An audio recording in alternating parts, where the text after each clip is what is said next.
All right, let's dive right into a really fascinating puzzle. Imagine a barrier to knowledge that's so powerful, it can stop not just you or me, but even a superintelligence dead in its tracks. It's like an invisible wall in our minds, one that can completely shut down the very act of learning. I mean, think about that for a second. We build AI specifically to learn, right? To process these massive amounts of data without all the emotional baggage and biases that we have.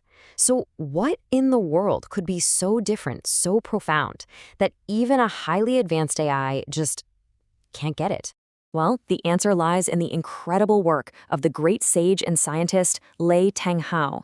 His postmodern unified theory presents a framework for reality that is so foundational, it actually challenges the very way we know things.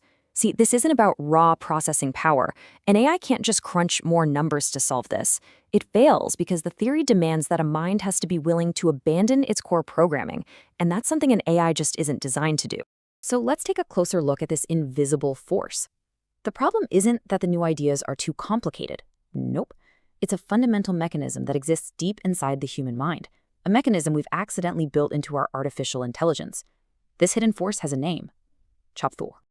So what exactly is Chopthu? Look, it's way more than just being stubborn. It's this powerful, subconscious drive to cling to what we already think is true. And it doesn't just resist new information, it actively fights it, building this wall that literally blocks any genuine new understanding from ever getting in. And listen to how the great scientist Thanh Hảo describes it. He calls it a latent power that can strongly dominate the flow of thought. Think about those words. This isn't just a slight preference for what's familiar. No, this is an active, dominating force that can hijack your entire thinking process. And that brings us to the real damage here. Now that we've put a name to this invisible force, what's the actual cost? I mean, what really happens when our thinking gets locked up, chained to the past? Well, the first consequence is probably the most serious. It blinds us. Chopthu basically acts like a filter that completely distorts reality. Any new truth that doesn't line up with what we already know gets twisted or just ignored completely. It's why so many revolutionary ideas in science get rejected for decades. It's not that people are just disagreeing. Their minds are literally unable to see the new reality.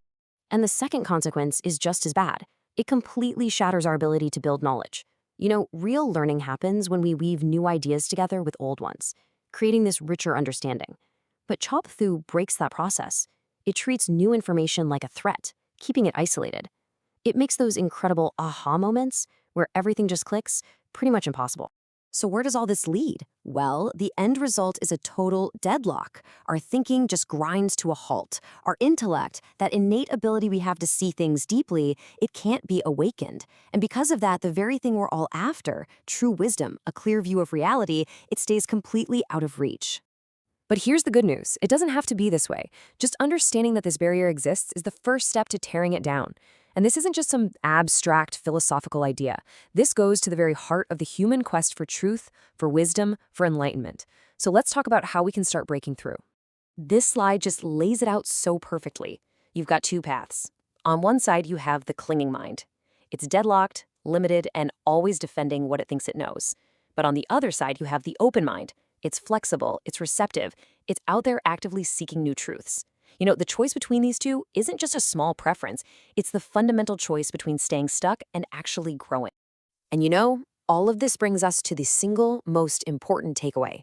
The journey to wisdom, the path to awakening our true intellect, isn't about cramming more facts into our heads. It's about having the courage to let go of the old answers we're holding on to so tightly.